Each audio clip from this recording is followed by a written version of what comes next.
Hello আমার মিষ্টি বন্ধুরা, তোমরা সবাই কেমন আছো? আশা করি তোমরা অনেক ভালো আছো। আর তোমাদের আশীর্বাদে আমি অনেক অনেক ভালো আছি।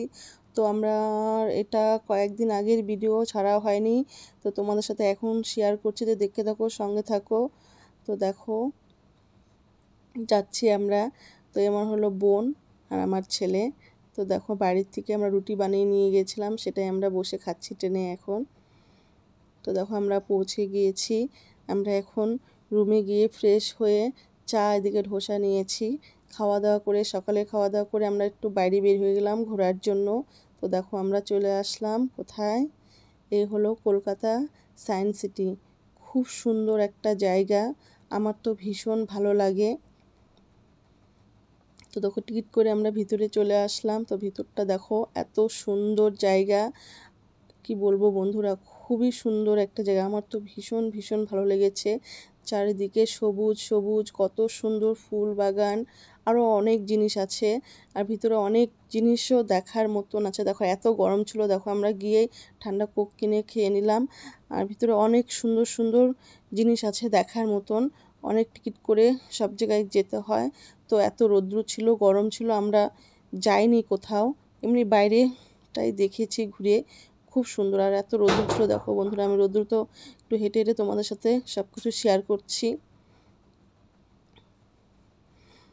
দেখো এত সুন্দর জায়গাটা, আমার তো ভীষণ ভালো লেগেছে। আর দেখো রৌদ্রটা দেখো, আকাশটা চকচকে করছে, ভীষণ রৌদ্র ছিল। আর দুপুর টাইমটাও ছিল, বেশি লোকজন ছিল না, হালকা পাতলা লোকজন ছিল। তো দেখো এত সুন্দর জায়গাটা।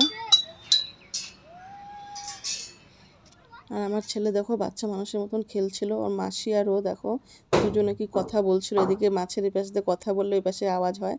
আর এক জায়গায় টিকিট করলো, তো জানি না বন্ধুটা কি নাম বলে। যাই হোক এখানে আমরা উঠে আমরা বাইরে বেরিয়ে আসলাম। তো দেখো কি সুন্দর দৃশ্যটা, দেখো কত সুন্দর লাগছে দেখতে। আর চলো কোথায় যাচ্ছি সেটাও তোমাদের সাথে শেয়ার করছি। দেখো আমরা রেডি হয়ে আর এক জায়গায় চলে আসলাম।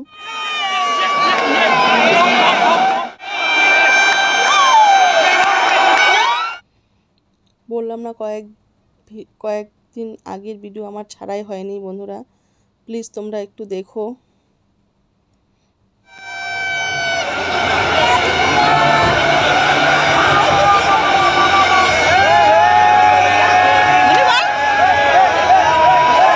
দেখো মাসিকে দেখাচ্ছে,